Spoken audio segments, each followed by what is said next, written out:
আসসালামু আলাইকুম সম্মানিত সহকর্মী বৃন্দ। নৈপুণ্য বা নৈপুণ্য অ্যাপ নিয়ে আমরা কিন্তু অনেক দুশ্চিন্তার মধ্যে আছি।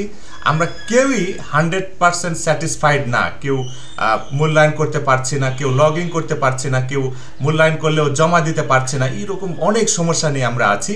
তো আজকের এই ছোট্ট ভিডিওটি আমি 3টি অংশে ভাগ করেছি। প্রথমটি হলো যে আমরা কম্পিউটার বা ল্যাপটপে বা ওয়েব ভার্সনে আমরা কেন এখন নৈপুণ্য অ্যাপটি ঠিকমতো, নৈপুণ্য ওয়েবসাইটটি ঠিকমতো ব্যবহার করতে পারছি না, এবং মোবাইলে নৈপুণ্য অ্যাপটি কেন ব্যবহার করতে সমস্যা হচ্ছে এবং এটির সমাধান কি, এবং যদি আমরা নির্ধারিত সময়ের মধ্যে মূল্যায়ন জমা দিতে না পারি বা রিপোর্ট কার্ড তৈরি করতে না পারি, সেক্ষেত্রে আমাদের কোনো সমস্যা হবে কিনা। তো এগুলো নিয়ে আজকে আলোচনা করব। প্রথম আসি যে এই মূল্যায়নের সবচেয়ে যেটা সহজ পদ্ধতি, ওয়েব ভার্সন বা কম্পিউটার বা ল্যাপটপ ব্যবহার করে যে মূল্যায়নটি আমরা করে থাকি। তো আমরা ইদানিং দেখছি, যখন আমরা evaluation.noipunno লিখে যখন কম্পিউটার বা মোবাইল দিয়ে সার্চ দিচ্ছি, তখন যেটি দেখাচ্ছে যে এই মূল্যায়নটি আপনি মোবাইল দিয়ে করুন, মোবাইল ভার্সনে বা মোবাইল অ্যাপ দিয়ে এই মূল্যায়নটি করতে বলা হচ্ছে।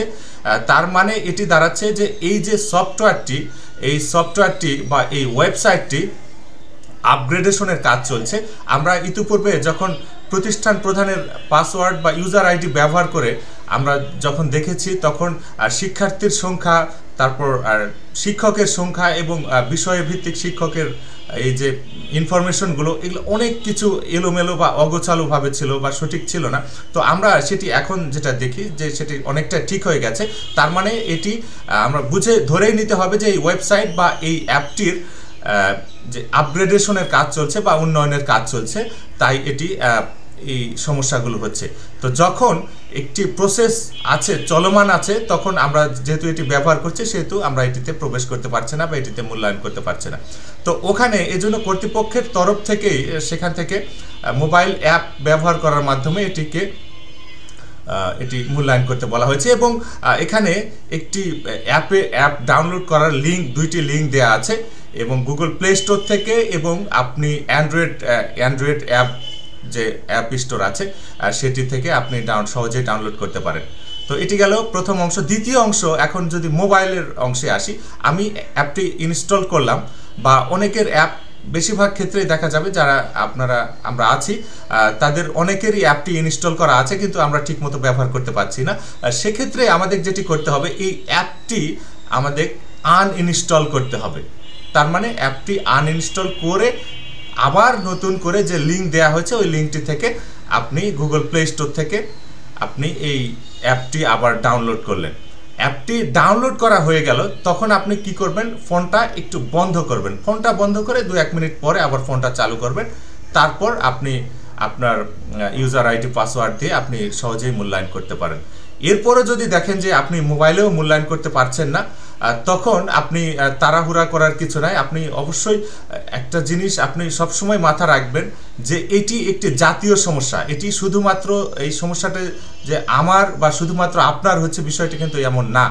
এটি একটি জাতীয় সমস্যা। আপনার সমস্যা হচ্ছে মানে আপনাকে ধরে নিতে হবে যে এটি সকলেরই সমস্যা হচ্ছে।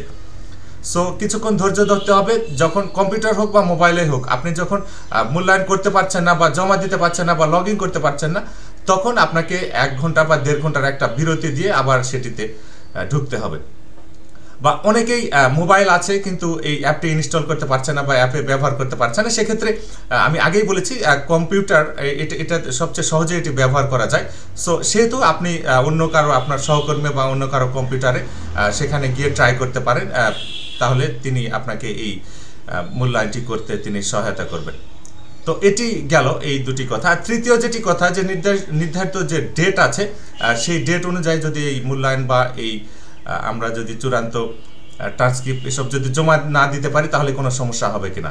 দেখুন, যেহেতু এটি একটি চলমান প্রসেস, তো এখন পুরো ডিসেম্বর এবং পুরা জানুয়ারি জুড়েই এই প্রসেসটা চলবে, এবং পুরা জানুয়ারিতেও এই ওয়েবসাইটটি খোলা থাকবে বা এই অ্যাপটি আপনি ব্যবহার করতে পারবেন। সেহেতু চিন্তিত হওয়ার কিছু নাই। তারপরেও যে চিঠি আছে মূল্যায়ন শেষ করার বা মূল্যায়ন সংক্রান্ত যে চিঠি এসেছে প্রতিষ্ঠান প্রধানের কাছে, সেটি ফলো করবেন এবং আপনি ট্রাই করতে থাকবেন। যদি আপনি না পারেন, এতে ঘাবড়ানোর কিছু নাই। আগামী মাস পুরোটাই এটা খোলা থাকবে, এই ওয়েবসাইটটা খোলা থাকবে। সো আপনি ট্রাই করতে থাকুন। আর এই রিলেটেড যদি আপনার কোনো প্রশ্ন থাকে তাহলে আপনি আমাকে সরাসরি ফোন করতে পারেন, আমার ডেসক্রিপশনে ফোন নাম্বার আছে। আর যদি মনে করেন যে আমার এই ভিডিওগুলো আপনার ন্যূনতম কোনো কাজে আসছে, তাহলে আমার চ্যানেলটি সাবস্ক্রাইব করে রাখুন। ধন্যবাদ সবাইকে। আসসালামু আলাইকুম।